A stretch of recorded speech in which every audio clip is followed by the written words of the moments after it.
won't have to cry no more.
In the two world wars, 1914 to 1918, 1939 to 1949. Their names live forever.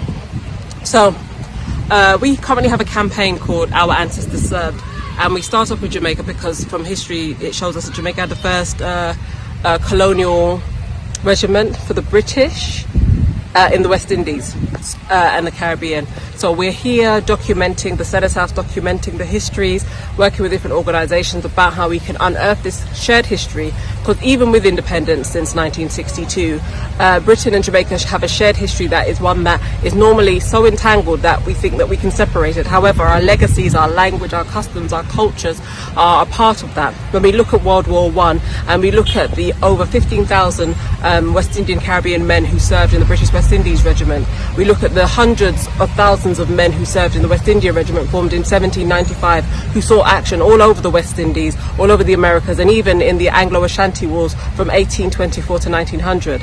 We're looking at a history that allows us to remember, to honour the gallant nature, the strength, the determination to be able to try and improve or try and be better in a world that has continuously showed black people that there is no place for us. When we look at history, when we look at slavery, when we look at the transatlantic slave trade, we look at models that have been put in place for us to be a part of an infrastructure. However, never to be a part of the infrastructure itself, never to be a part of the laws, to be a part of any of the makings that make up society or the world. So when we get to the 1807 Abolition of the Slave Trade Act, which allowed Britain to be able to mobilise the Africans that they were getting from other slaver ships to enlist them into their armies, as we move on, we get to 1833, the abolition of slavery. What people don't generally discuss is that although slavery was abolished, when slaves were set free, in the term that we understand free, where could they go? What jobs could they get? What infrastructure could they put in place? What healthcare systems? What banks? What things could they have put in place to start off with to ensure that their freedom and that they have everything that they could have needed to be able to create a society or a community that they'd be able to be proud of, to be able to learn what they wanted or how they understood what life looked like for them? After slavery, the people who were then slaves had to go back to their former slave masters for work. The skills that they had acquired through the slave trade, they had to sell those skills to be able to provide for their families. This isn't even a scope on looking at, classes, different classes of people. This is talk about, what's considered to be working class. People who have never been able to travel, who never will be able to travel, who have been on ancestral lands for their families' lifetimes, who aren't able to move or go anywhere because the economy based on their family structure isn't one that allows them to grow in a way that some of us have been able to. So I'm a part of the Windrush generation. So the Windrush the ship Windrush came to England in 1948. However, the Windrushers titled a generation from 1948 to 1971. All four of my grandparents travelled from Jamaica and came to England. Both of my parents were born in Jamaica. They also travelled to England. So I'm first generation born in England of the Windrush generation. When we look at their history, their culture, their customs, we look at how their understandings have imparted upon me, born in a cosmopolitan environment where, I've got access to people from Barbados, St. Lucia, Grenada, St. Kitts, Dominica, Martinique, Guadeloupe, from Sierra Leone, Ghana, Gambia, Nigeria, Kenya, Zimbabwe, Malawi, Uganda, Australia, Fiji, India, Pakistan, China, America, Canada. We're looking at how the different cultures come together and how we learn from one another and explore our history and our ancestry. So when we celebrate what it means to be black, or we celebrate the term blackness is a new term, and every generation there are different terms that have been put upon people of color, people who are considered to be of African ancestry, to be able to classify or put their history into a certain place. When you start to put history into a certain place, it then finds itself misplaced in the world where it's just world history. We've all been impacted and we're all connected in some way. And the idea is that how we move this forward is to be able to share our history, share our narratives, and look at it from a respectful perspective. When I look at my ancestors, I want my ancestors to be respected. I want them to be remembered. And when we do that, we have to look at all the atrocities and all the momentous strides that we've made to be able to come forward, to be able to unearth this history through this pain, through this understanding. And that's where we start looking at, black mental health, and looking at what the black African, West Indian, Caribbean, Pacific Islanders, indigenous people have had to suppress as a result of the conditions that we have been in through our histories, to be able to look at how we can start educating ourselves better, we can start healing ourselves better, and therefore giving our children the tools that they need to be able to also make the same strides within the current climates that we're in. So we remember 365 days a year, every month.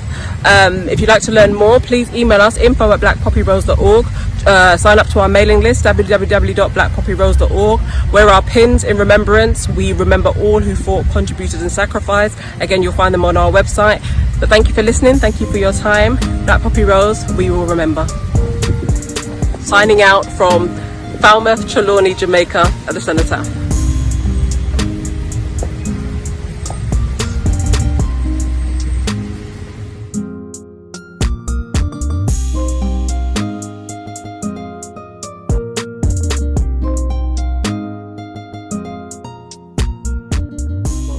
Yeah, me looking nice and fresh, ready to go.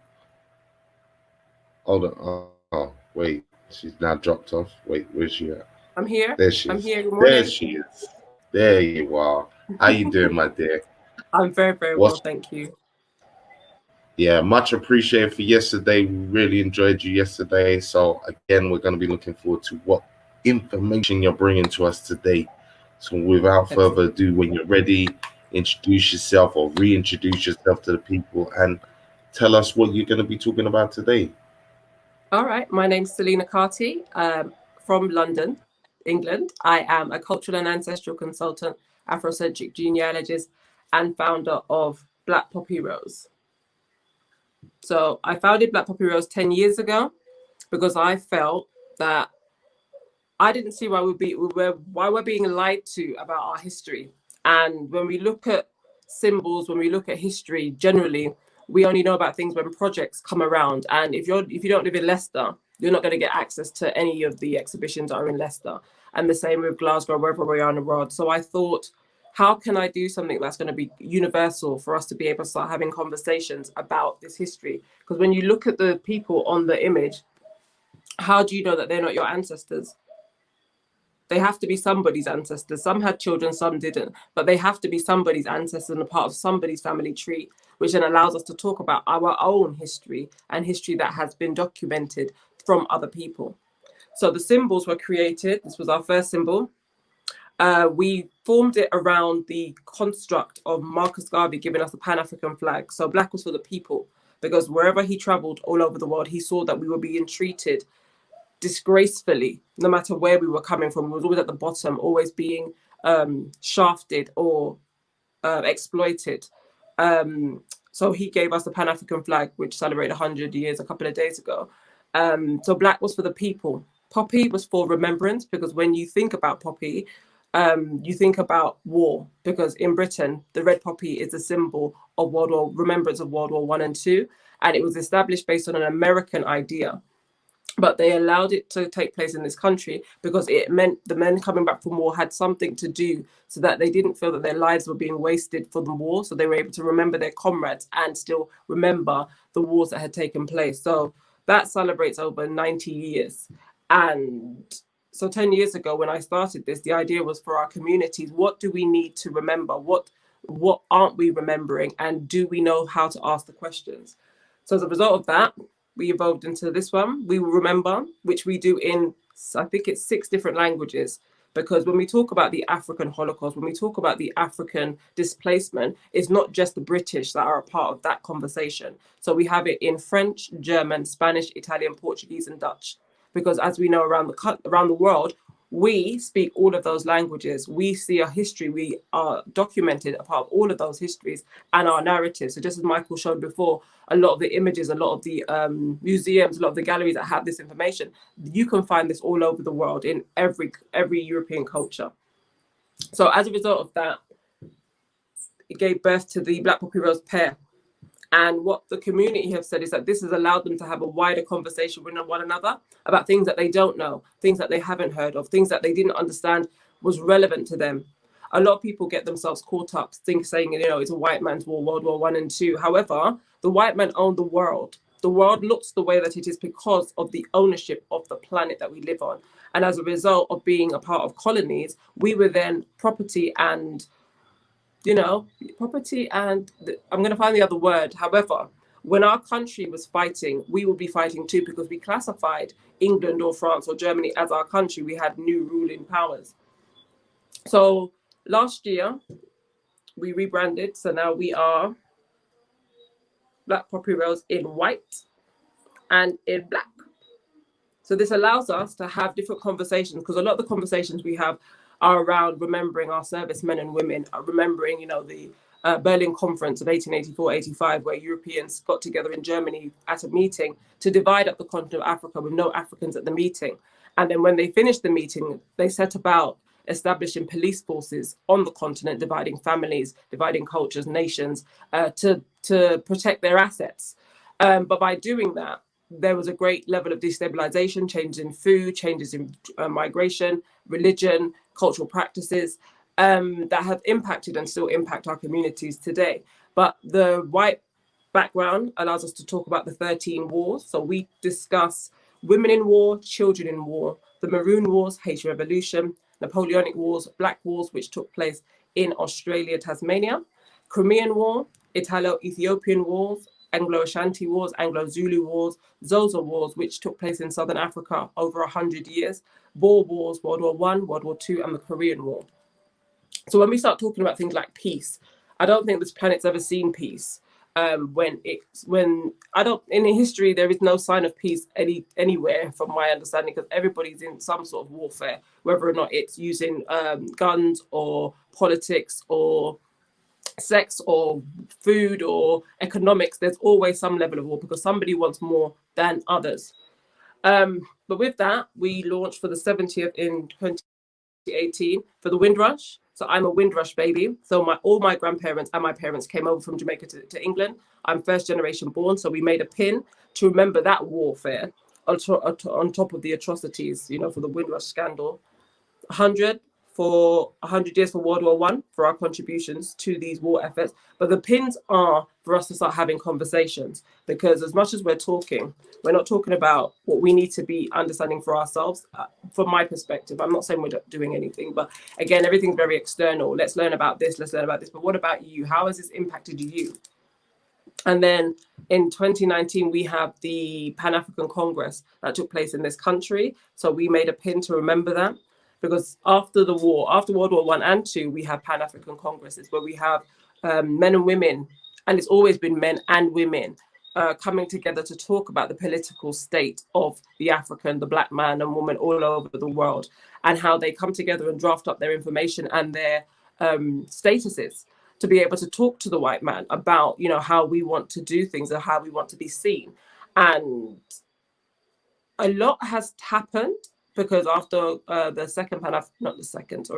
fifth Pan-African Congress that took place in Manchester, you know, we saw Kwame Nkrumah go on to support the Gold Coast becoming independent, being known as Ghana. But these are from meetings and movements of people who have been a part of political infrastructures, who were a part of these wars, who went to war. So we have these pins to be able to create a narrative and a conversation. So when we're coming to now September, October, November, where the world is getting ready to remember World War II, which ended on the 2nd of September 1945 and begun, you know, the 1st of September 1939. We've got a 2-day period where we remember World War II. We lead into Black History Month in October to be able to talk about the narrative. So when we come to November, we're understanding why we're remembering these wars, even though we feel, you know, a lot of people feel that we shouldn't. However, our ancestors were there. And whether or not we were there in physical body, like as you can see, I'm here in Jamaica, we were sending over, as Michael had said, you know, sugar. We was here working on plantations. We had cotton to make the uniforms. There in Trinidad, we've got the oil.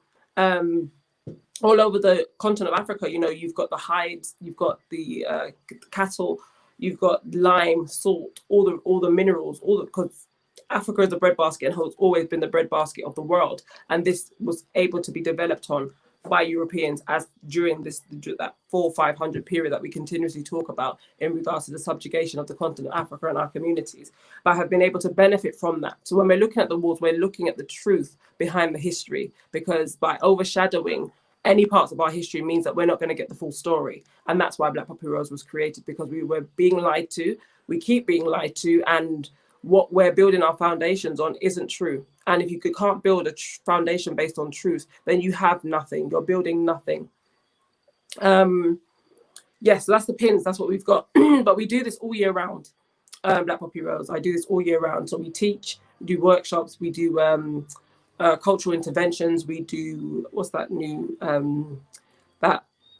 unconscious bias. So we teach around unconscious bias using the wars as our feature point to show Europeans that, well, in actual fact, if you have gone into a continent and you have, you know, told people what color they need to decorate their walls, you've told them how they need to eat, you've told them where they need to sit, you've told them what religion they need to practice, you've told them how to change their names, how to interact, things like that.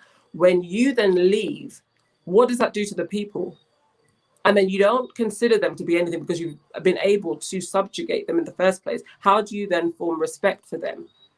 And from my teachings and, you know, from my studies, you don't. That's why we're still seeing the things that we're seeing today. That's why we're still saying and having the same argument that they were having in the 60s, that they were having in the 20s. It's like every 30 years, there's a new generation saying the same things. And I'm not saying things haven't changed, but we're still saying the same things. You know, we're saying we need black schools, we're saying we need black this, we need black that. But we're still saying these things. And as much as we have them, it's almost as if what we have isn't enough. But when is it going to be enough? Who gets to decide that?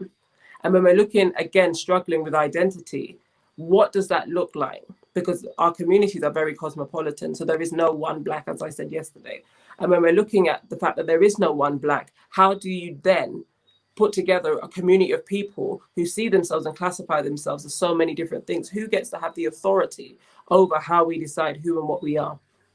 So with Black Poppy Rose, it's to give us the opportunity to start listening to one another about how we actually perceive ourselves, how we actually understand ourselves. And by having that conversation, we create that respect amongst ourselves. And then once we've created it, we decide, well, if that's what we've got here, we're not going to allow anybody else to do anything else. And we're going to forfeit all the other things that, all the other areas that we feel that we have to be held hostage to. We're not going to take this, we're not going to take that, but there are impacts for doing that. Freedom costs more than people understand. To be able to do what you're doing takes a lot of understanding of yourself. It takes a lot of understanding of the fact that you may have to do without many things. You may have to suffer for many things, but at the end of the day, from my perspective, the truth is what matters, and how we express that truth and how we internalize that truth to be able to say, well, you know, there are some things in this life I just don't need. And educating myself and being able to empower my people is definitely something that I feel is a part of my purpose, a part of my understanding. And this is where Black Poppy Roses come from. Yeah.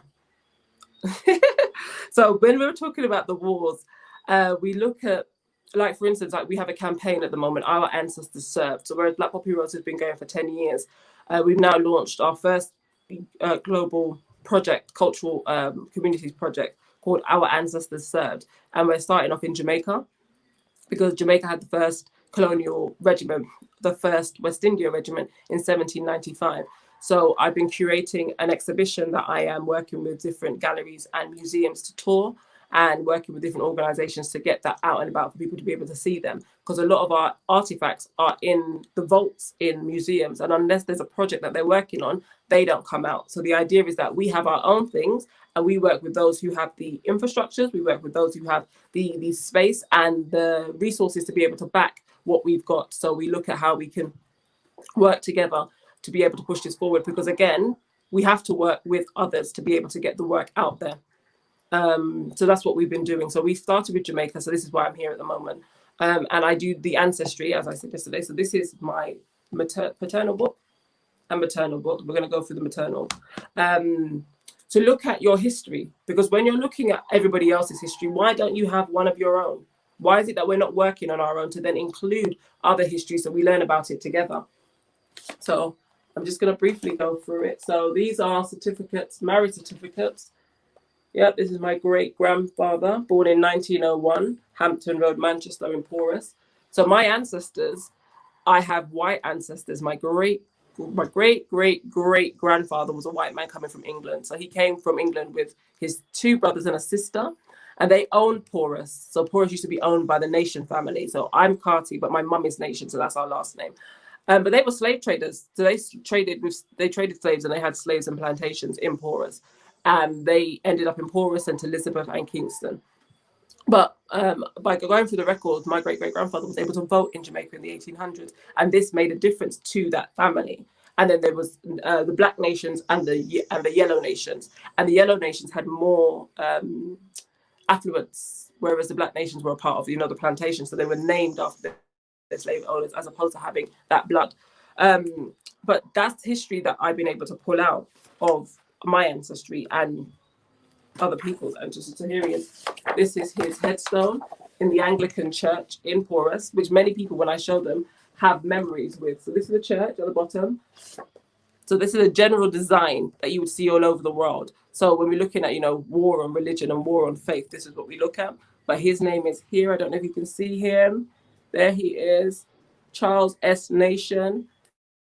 So his middle name is Standerwick Nation. And then we have our ancestral burial grounds.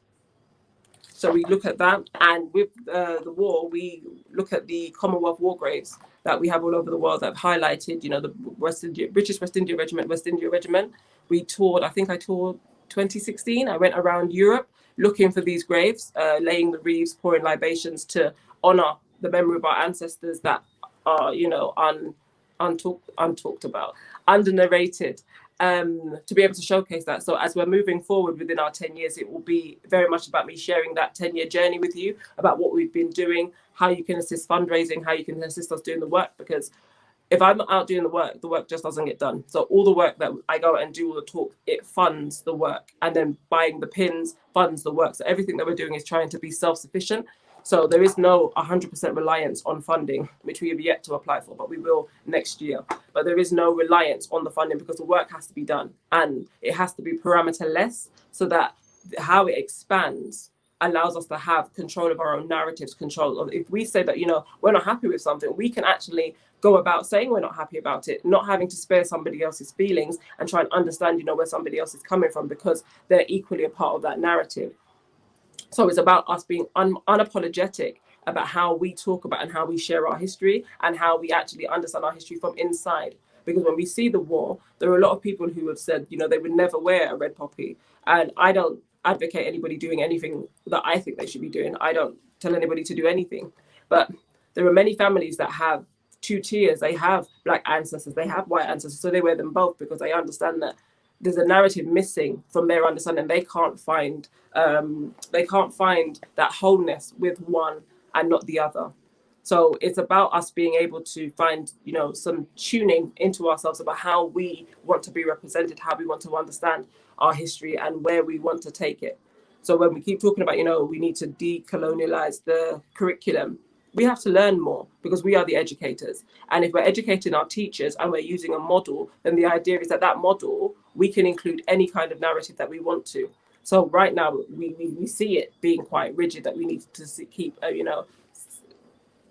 lobbying the government about them changing the curriculum. And every time they come back and say, well, no, we're not going to do that. And I'm not saying people aren't out there fighting, because they are out there fighting and doing the petitions. But let's educate the educators. Let's educate the teachers. Let's get them the information that they need. Let's educate parents and their children so that we are coming from a wider educational pool. So we're able to share information amongst ourselves. What do we need anybody else for?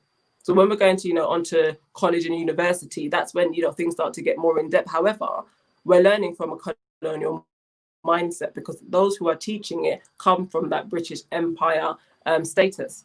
Because most of us in Britain, whether we choose to acknowledge it or not, we have an empire mindset that, we have the right to do what we want to do, not saying we shouldn't. But when you look at being born in England and being born in other places and seeing how people respond and behave, the behaviors are very different, especially those of us being born in Britain. And we have more opportunities, they tell us, to be able to see the world in a way that the rest of the world can't see itself. Because a lot of the documents and a lot of the information come to England where we have it, whereas you wouldn't be able to find it in Jamaica. You wouldn't be able to find it in Ghana or South Africa or India or Australia. You wouldn't be able to find it there, but all of it is pooled here. And it's just about the time that we spend on how we nurture the areas that we find most passionate and that we can develop. Because through doing Black Poppy Rose and genealogy, I can now explore so many other different areas. Whereas if I wasn't doing anything, it would be a struggle because you're always trying to work out, oh, where does this fit? Where does this fit? But when you're doing something that you're passionate about, everything else that you may want to learn about or know about pulls into what you're doing so that the work is seamless. Because every day we've got new adventures, new goalposts moving, new laws. That's another thing in regards to war. There were so many laws and acts put in place to restrict the African and the Black communities that people haven't been able to weave together. So when we're going on the journey, 1914 and 1918, they had a Nationality and Aliens Act of 1914 and 1918 to limit the promotional positions of people they consider to be aliens in the armies. They also had after Jamaica and Trinidad got independence in 1962, that's when we have the Commonwealth Act, which then would restrict the West Indians from being able to do certain things. But people don't look at those things. We think just because we're free, that we have free reign and free access. That's never been the case. And anytime our communities have been trying to empower themselves, we see the laws and we see the infrastructure try and bury them, especially around when we deal with the Pan-African Congresses. A lot of people don't know that they were imprisoning many of our political men and women. They were creating fake police reports on them, so they were imprisoning them. Many of them became unwell. Some of them were kidnapped. Some of them were denied visas or their visas cancelled. Their bank accounts were wiped. There were so many things that have happened, and because people don't talk about a lot of these things, people think that everything is just seamless, that there are no hiccups along the way. Where in actual fact, every part of all of our revolutions, all of our wars, all of our fights for independence, all of our fights for equality, there is somebody trying to sabotage that. And what do they say? Saying about the meek and mild. If it's not for you, it's not for you. But if it's for you, you're going to take those hits. So you're going to take those hits. You're going to keep fighting through that. And then you're going to keep working on it because that's all you understand and that's all you believe. And that's essentially the kind of ethos of where we're coming from with Black Poppy Rose in regards to what fighting looks like. It's that endurance of coming forward with that truth and how we unearth that and how we share that with ourselves, one another, and especially with our children. Because when we're growing up and we're shielding them from things that they're ill prepared for when they become adults. you know, the levels of disrespect and things like that. And it's almost this Christian notion of, you know, turn the other cheek. But if we're going to keep turning the other cheek, and our children are looking and they're saying to themselves, well, why are we accepting this level of abuse? Why is this that this is okay and normalized? We create a new and separate understanding of where respect lies. Because if you're going to take those hits and I don't want to take them, I can't then hang with you because I'm not going to take the hits you're taking. And then we look at how despondent our communities are based on that, you know, just on trying to fit in and conform to other narratives, when we have our own narratives, we have our own concepts, we have our own place to be able to now take up our positions and places in the world of where we want to be respected and how we want to be viewed. How am I doing on time, please?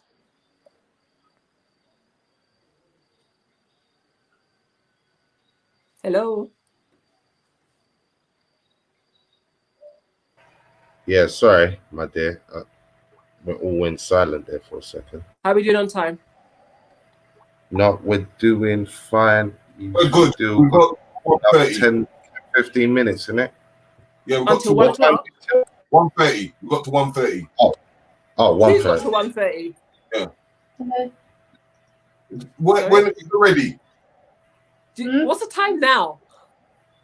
The time is 12:48. Oh, look at that. I've got 12 minutes.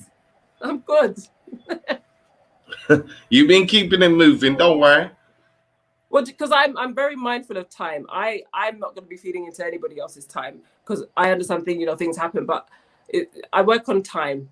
That's how I get a lot of things done. And was there any questions anybody had asked or have asked that they want me to answer?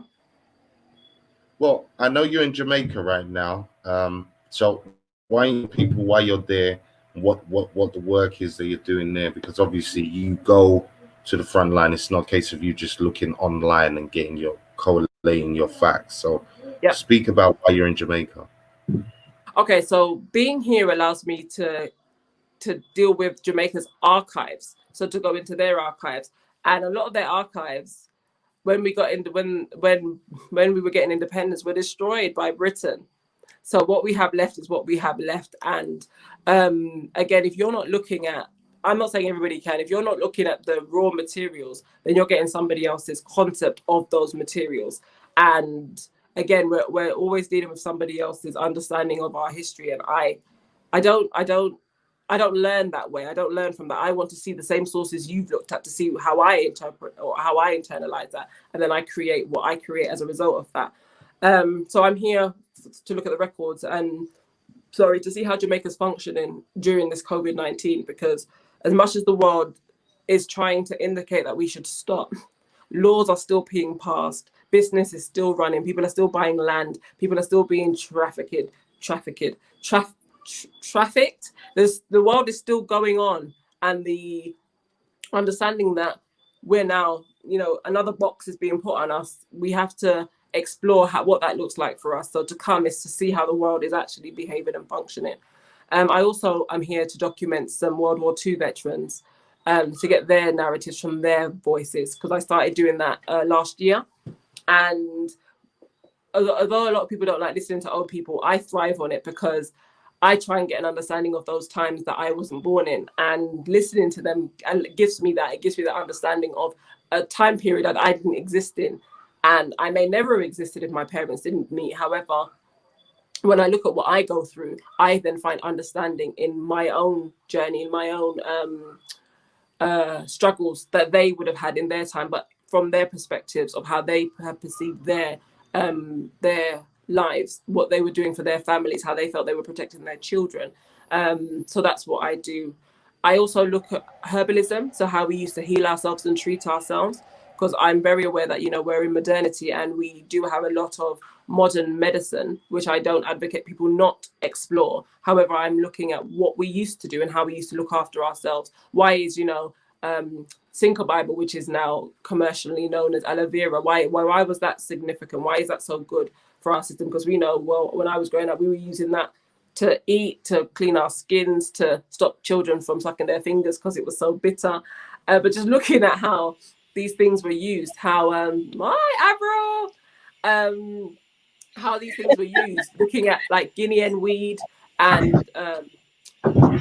strongback, leaf of life, and looking at how they cross-relate. So from Jamaica to the West Africa, because when I went to Sierra Leone in 2016 as well, the similarities between how we practice in Jamaica and how we practice in West Africa, and even in East Africa, because I got a book on herbalism for that area, on how we used to teach these practices to one another and educate our children based on that. But now, our generations, all they know about is paracetamol and ibuprofen, and maybe we still pass on lemon and ginger, but we're missing historical legacies because of the adapting to British or world culture and taking the leaders at their word, saying that they know best, whereas our ancestors knew enough to be able to sustain us and keep us going. So even now, we look at our elders who are going back to those practices because they're not well.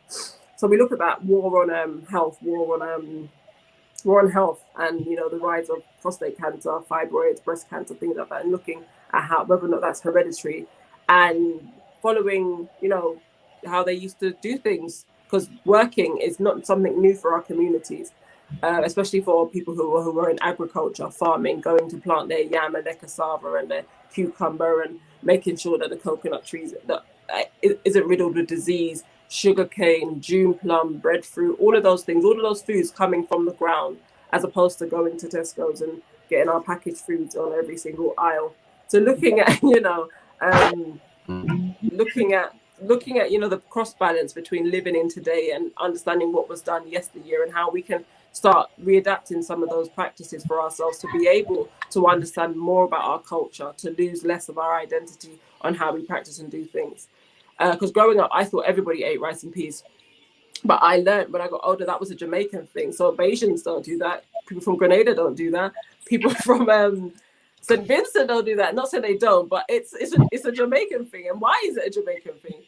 Kind of thing. So just looking at culture and seeing how we can cross-reference it and understand and respect other people's way of doing things, and that's not the same as ours. I also look at language. So looking at patois, because there's new and upcoming languages on the continent of Africa. And during the 16 to 1800s, we have the formation of patois, which is found on the British Islands. You have Creole, which is found on the French Islands, and you have Papiamento, which is found on the Dutch Islands. And this is an amalgamation of the European languages mixed with the indigenous languages that people found on the islands, as well as different African tongues and a few other bits in between. But this is an amalgamation. And you have to be a genius coming from different areas to create a language that all people now are part of this community can understand and can speak. And then a language that has gone on to now influence the whole world, because nobody really knew any other islands besides Jamaica. And when you look at music, when you look at reggae, where is that birthed from? When you look at, jerk chicken, now we can, go and eat it in IKEA and buy it in the freezer section and all the rest of these things, and jerk rice and all the rest of these things that culture, what's the word, culture stealing or misappropriation or whatever it is. But this is culture coming from Jamaica. Sorry, culture vulture, that's the one. But this is culture coming from Jamaica. When you listen to music, the influences of the culture, the people, the language, and all the rest of these things, a lot of these things have never been documented. People haven't had the time to look at how our communities have impacted the world and made significant changes to people's understandings and narratives and the end products of things. Rastafarianism is a religion founded from this country, and it has links to Ethiopia. And we look at the African West Indian links through religion, and again, it's something that was founded very much here in Jamaica. So we're looking at the historical significance, the historical understandings of owning your understandings of the information given to you through colonialism, but through understanding that ancestral root, and how you now how you're weaving all of these things together to create a new culture, because that's what we're doing today. We're all creating new culture based on an ancestral culture, based on being interactive with European culture, Asian culture, North American culture, South American culture, Australian culture. All of these cultures are creating a new culture for the generations that we're seeing today. So when we talk about, trying to be selective, we can't be selective, because how we're influenced is personal and individual to each person. as we're moving forward. And it's very much about how we're working together to create that space of respect and of growth.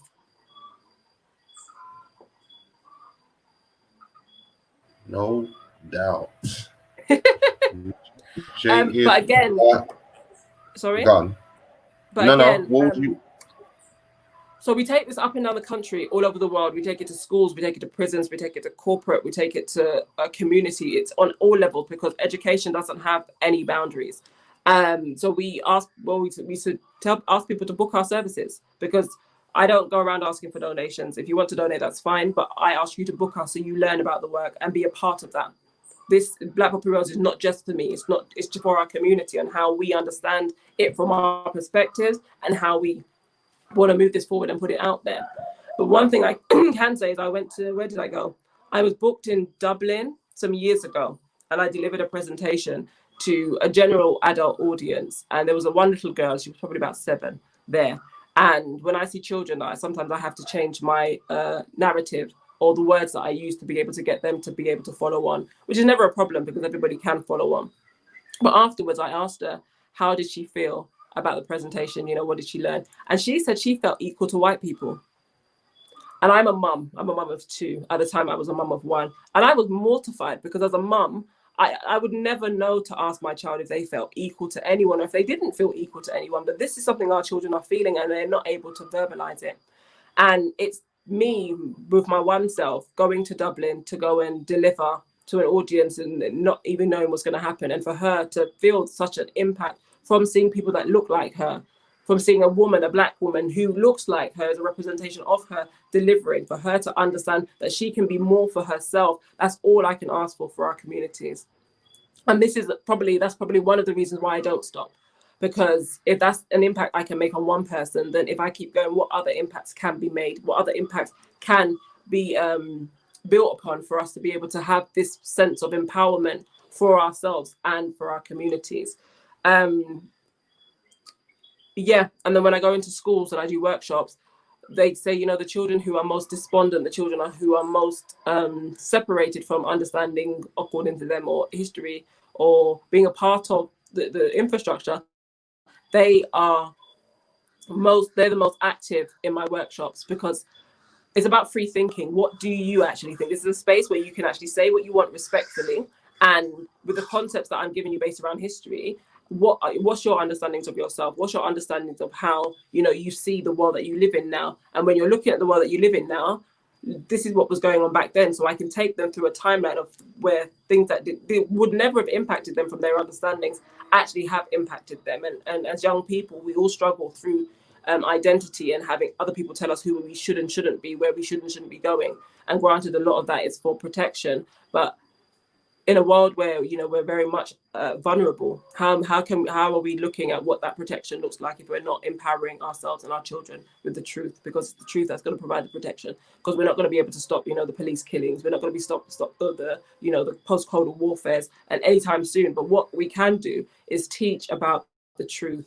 Then we can start looking at how we uncover our abilities to be able to work with our communities, to start healing and seeing how we can actually eradicate these issues that we're faced with in our communities. The mosquitoes are playing with me, and I'm like, no. No, that was beautiful. You bring it right up to time. What's that, Riggs? I said I needed my pineapple and coconut water. That's what I'm trying to say. I had coconut water yesterday, actually. She's but rubbing it in. Thank you for inviting me on the Weekender and allowing me to have 2 slots to be able to share my concepts and my thoughts and the work that I do with the platform. If anybody wants to work with me, please feel free to contact me, blackpoppyrose.org. We're on all social medias, Selena Carty, blackpoppyrose, yiway.com. Because not that I haven't been, I work with our community. I just work with our community. I work with anybody who wants to work with us in regards to how we put this out there. For me, there is no such thing as, you know, we can't get this done. I don't work from that premise. If you understand it and you want it, let's get it done. And when we talk about money, we can make money. We know that. So money being an obstacle isn't a reason why we can't do things. And, you know, just because you may not agree with me on certain points is not another reason why we can't do things, because the baseline is how we get this truth out there, but how you're comfortable with getting the truth out there allows you to work with other people and groups and things like that. I don't work for anybody, and I don't have anybody working for me. I work with people, and I have people working with me. So the volunteers that are a part of my team, the idea is that we nurture one another. They support the narrative because they believe in it, and I support their dreams because every mickle make a muckle, them say. And one coca fill basket. If I can help you to develop yourself and do what you're doing, it allows us to have more people out there doing the work that they want to be doing, that we should be doing, to continue to educate and empower our communities. So that's the standpoint that where we come from. And there is no task too big, no task too small. It's about planning, it's about preparation, it's about networking, it's about getting people on board who can actually do what they say they're going to do. Because the one thing that I do encourage our communities to do is to understand what time you actually are prepared to make. We all want to do great things, but it's about what time are you prepared to invest in that, and not to beat yourself up that you just don't have the time. When you do have it, you will do it. And just take time with yourselves in regards to how you're doing that. Learning is something that is lifelong, so you're never going to know it all, but be comfortable with where you are, with what you're doing and how you're learning, to be able to, when you do come out, you don't have to second guess yourself about why you're doing what you're doing or how you're going to get this done. Yeah, so that's 100%. So you know what? How can I work with you, and how can you work with me? You can email me. Well, the work that I do is around. Sorry. So we would like to do a big show with all that information that you've got, so we can get it out there to the general public. So let's look at dates. Let's look at what your theme is, because it's around the Black family. Everything I do is around the Black family. Exactly. So that's what we're about. I'm going to take up my book one more time. So this is the Carty book. So it's sealed because this is for my uncle. He bought this. He purchased this. But we look at the pictures and the memories, and then we have the other one. So there are 4 of these that I've made, and I make them for families. This is how thick it is. It's not a joke. But this is something that we're going to be able to pass on to the future generations, and it's got a lot of Jamaica's history and history that takes us back to what Robin Walker does and deals with in regards to when we ruled. So we can go back to the 1400s and beyond, looking at, you know, Benin and Songhai, Mali, Monomopata, all of those wonderful kingdoms that we have on the continent. It's about making our future. I said it's about making our future history. Yeah, exactly. And documenting. So as much as we keep going back, we're not documenting today enough. And that's where we start from. So and like with Paula Binner's timeline, that has been a great tool in my life, because I've had my timeline for I think about 12 years now, and then I got the new one a couple of years ago. Thank you, Mr. Paula Binner, Dr. Paula Binner. But that's something that I've been able to use in my workshops as tools. So a lot of families have them because I have one. So if you have it and you showcase it, you're helping other people to understand that. But what I do with that is I put everybody inside the timeline. So when you're going through the timeline in your mind, like I was born in 82, my mom was born in 61. So I look at the history between 61 and 82 and what things would have impacted my mum and her understandings. Then my grandparents were born in the 30s. What would have impacted my grandparents to 61 for them to deal with my mum in the way that they've dealt with her? And then my great grandparents were born in like 1901.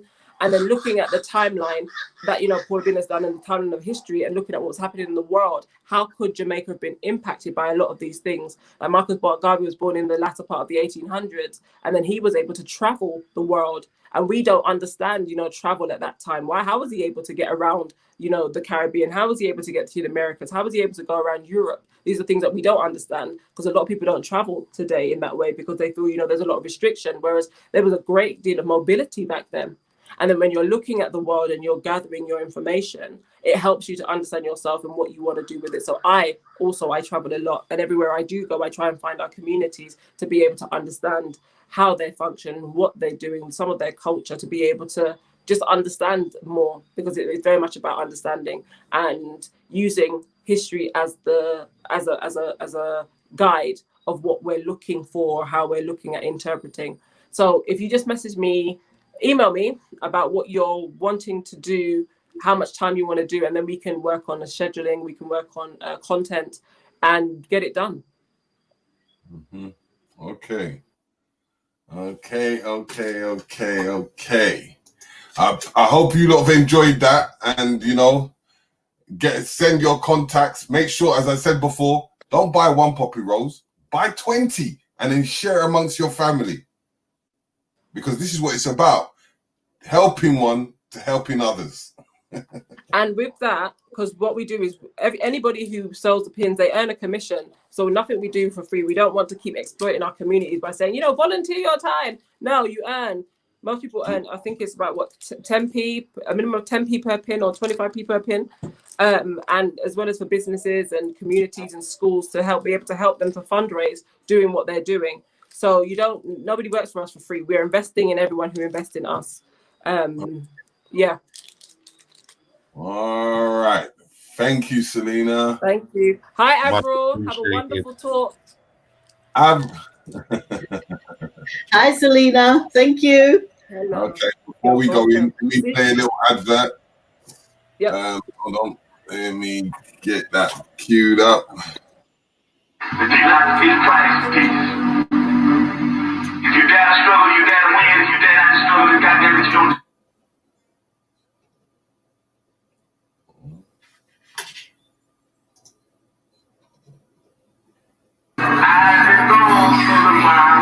So my leaders ass gone, all my leaders ass gone. I know they did you so wrong and still standing here strong. Against all the wrongs, against all the wrongs. For my leaders ass gone, all my leaders ass gone. I know they did you so wrong, I'm still standing here strong.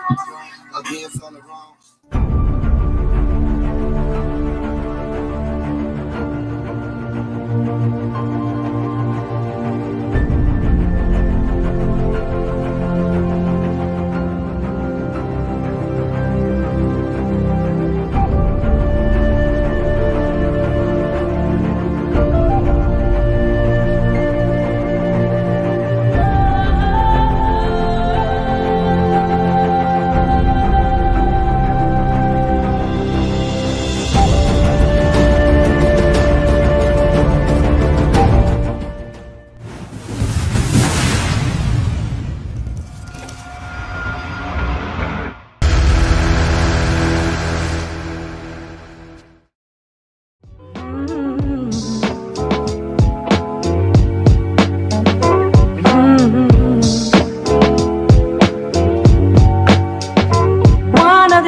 And we won't have to cry no more.